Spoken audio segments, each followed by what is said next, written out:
Alright, picking where we left off last video, I had to stop because basically dinner was ready. So, in these two particular... Now, basically the first part, I discussed basically what I can tell happened in episode 7 and 8, because I did watch it. Now we're on 9 and 10. Basically, because of course, basically this one commander is so bitter about the...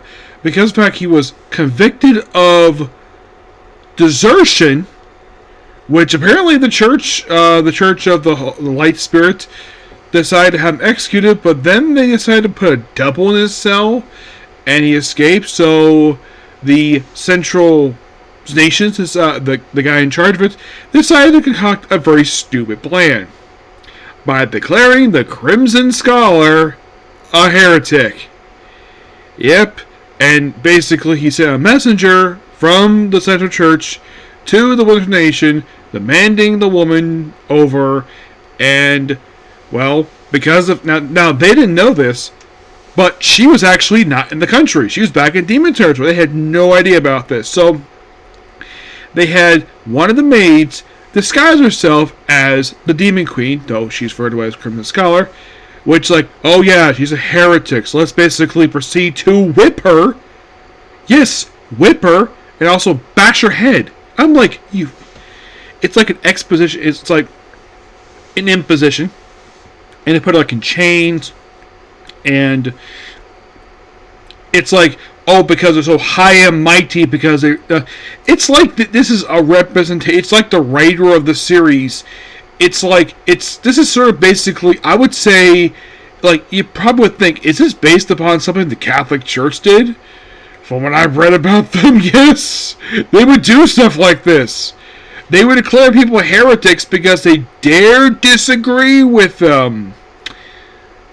That's what they did to Galileo, where he proposed something that was actually scientifically accurate, and the church declared him heretic, despite the fact the public did not do that at all. Yeah, the whole heretic... Now, this whole thing with the church is written in the show, it's like it's supposed to be like a stand-in for the Catholic Church. I'm sure this is probably the writer not liking the old Catholic Church, but they used to act, per se. So they whip her, and then of course they were trying to execute her in this old chain stuff. But lucky enough, after she gives a speech about how she was, well, a seraph, this is actually the person doubling her, and then the Winter King basically, the public don't see her as a heretic. Basically, they basically see through this as a bunch of lies told by this one arrogant person with these soldiers representing the Central Church. And of course, Knight is there as the, well, head of the Lakeside Covenant, which of course they do support her, and they don't declare her heretic after her speech that she gives. And the king basically tells him, get out of my country. And basically the Lakeside Covenant leaves that particular church, finds a new, basically a separate religion known as, well, True Light Spirit. Which...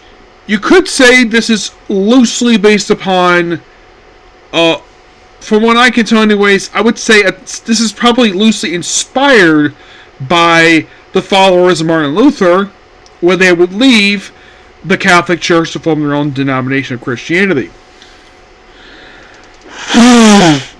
Yeah. So that's basically what they're coming to get, and of course declare her a saint. Meanwhile, though, she's still in that underground temple. Yes, and the hero basically was about to step in, but look, if he didn't have to. The Dragon Princess is talking to the merchant, which he's further simply as Merchant. Never by an actual name, mind you. He just simply referred to as Merchant.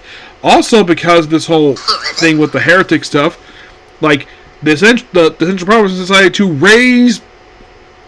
I should point out that they raised prices on wheat, all this other stuff, to the point where no one can buy anything. But lucky enough, basically, some people in the Alliance of Merchants basically foresaw this, and they're cooperating with the Winter Nation per se about this, and they're charging basically in currency. Apparently, used to charge 4 silver coins. Now they're charging 8. But of course, basically, the guy has sold a whole bunch of them for 6.5 coins filled with bugs. Yeah. So it's all about manipulating prices. That's kind of what it is. Also, when the whole hair thing happened, they said to declare the potato a demon product.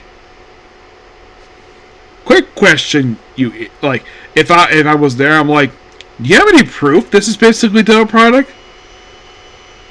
Like, they say, oh, it doesn't fit in the parameters of the church. I'm like, hearing that, and I'm like, that sounds a lot like something the Catholic Church used to do. How do I know about this? Because I read about it. Yes. As a matter of fact, I read about it basically when I went to school, but they did stuff like this because it is within their own purview of how the world works, they declared him a heretic.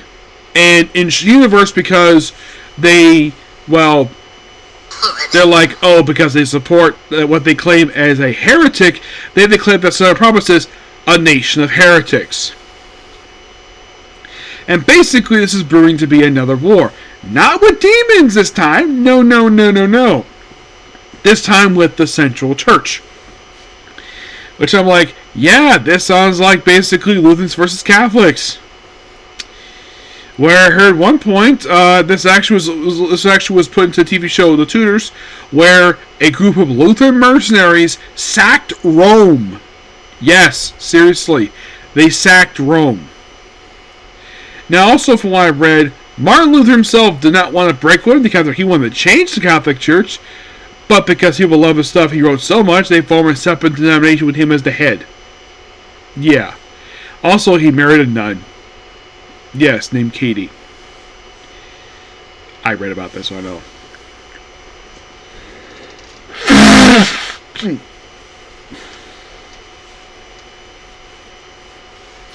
Yeah. So, and of course, basically, like, it's like at this point we're building toward another war. Like, apparently the war with demons at this point is like a stalemate. Yes, it's a stalemate. They also had this weird moment in one of the episodes, I forgot to mention this one.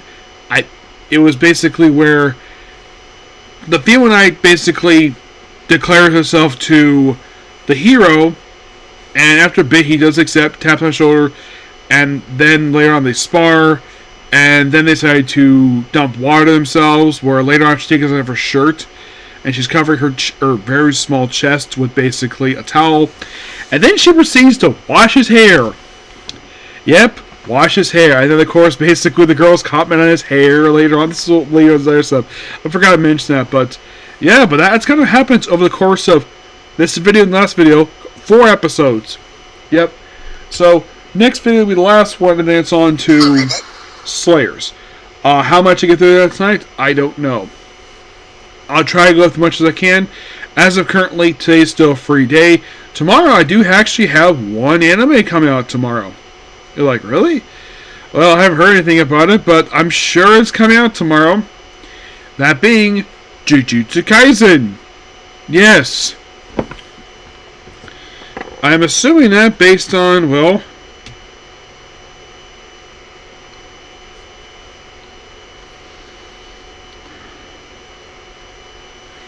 based on the fact it's been a couple weeks.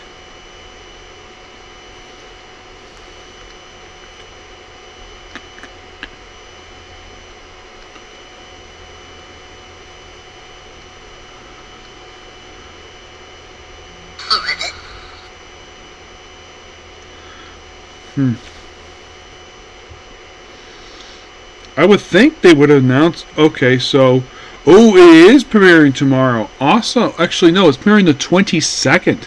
Which, yeah, that is tomorrow.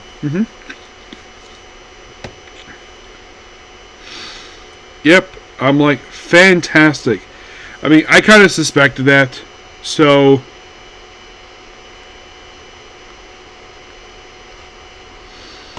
yeah, looking forward to it. So, yeah, I expect to see a review of this tomorrow along with Slayers, okay? So yeah, that's pretty much it for particular video. Please be sure to like, comment, subscribe, turn notifications. Next up we have is, I'm going to do one comic corner, and then it's on to the last episode's release for the series, okay? Next video, bye.